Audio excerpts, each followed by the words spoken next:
Debt is paid using revenue, and Nigeria's revenues have been declining. Nigeria earns revenue today to service debt and not to grow. The place to start, therefore, is to remove the inefficient fuel subsidies. Nigerian fuel subsidies benefit the rich, not the poor. Fueling theirs and government's endless fleet of cars at the expense of the poor. Estimates show that the poorest 40% of the population consumes just 3% of petrol. Fuel subsidies are killing the Nigerian economy, costing the economy of Nigeria $10 billion alone in 2022. And that means that Nigeria is borrowing what it doesn't have to borrow for. If it simply eliminates these inefficient subsidies and uses the resources well for national development. Rather, support should be provided to private sector refineries and modular refineries to allow for efficiency and competitiveness to drive down fuel pump prices. The newly commissioned Dangote refinery, by Your Excellency, Mr. President, the largest single-train petroleum refinery in the world, as well as the petrochemical companies, will revolutionize Nigeria's economy. And congratulations to you, Mr. President.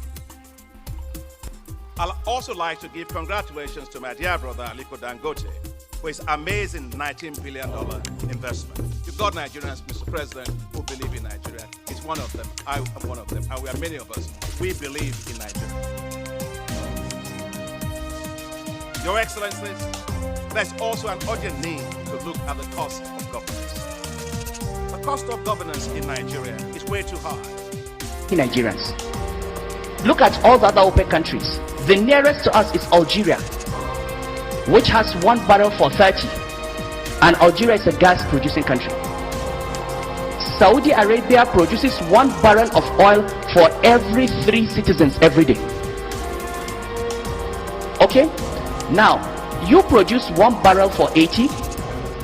Your share of revenue of that barrel is maybe 50%. So you can, for effectively say it's 1 barrel for 160 Nigerians. They need power, they need infrastructure, they need medical care, they need food, you need to pay salaries. Women are dying every day in childbirth, children are dying of malaria, people are dying of AIDS.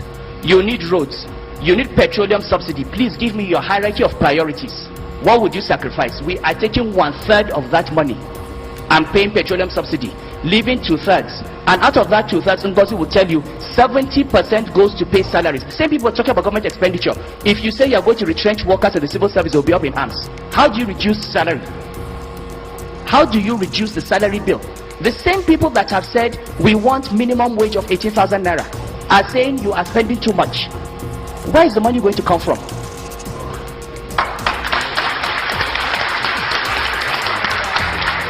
To pay those salaries, to maintain those civil servants, to provide health care, you need to free up resources. I mean, this is what economics is about. Now, to come and tell me that there's going to be hardship and difficulty is not an economic argument.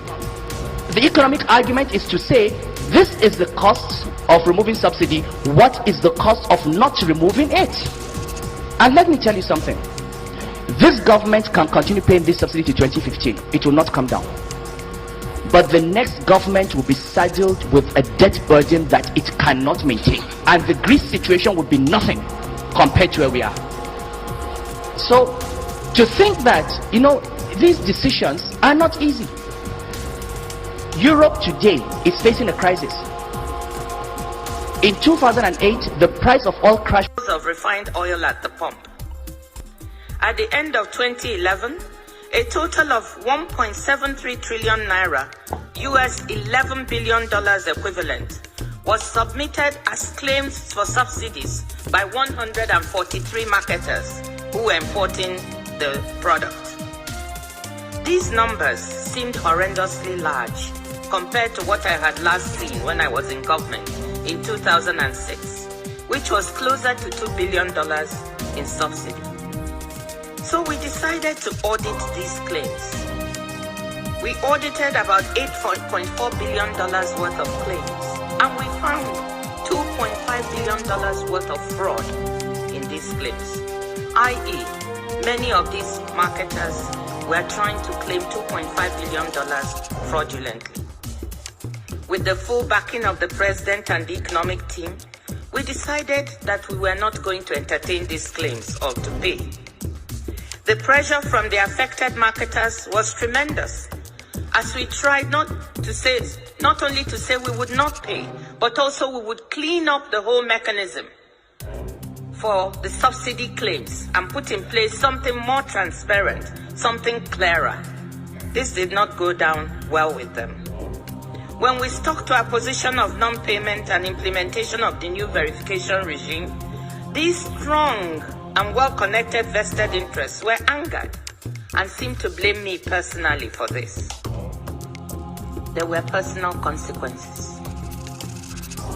My 83-year-old mother, a retired professor of sociology, was kidnapped by 4 young men and held for 5 days. Keeping her wits about her as she was totally terrified, she asked them why she had been kidnapped. And they told her, quote, because your daughter, the finance minister, refused to pay oil marketers their dues. The kidnappers, negotiating with my brother, demanded my resignation.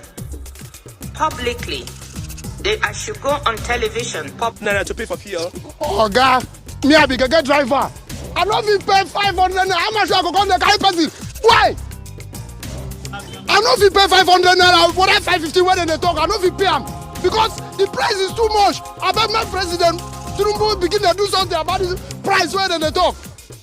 I beg, and they take up beg Tinubu, make it do something. I don't dare just since day before yesterday. My buy for to drive my again so that I can feed the carry passenger. I no fit. To buy water for us on Jerican. No way to buy water.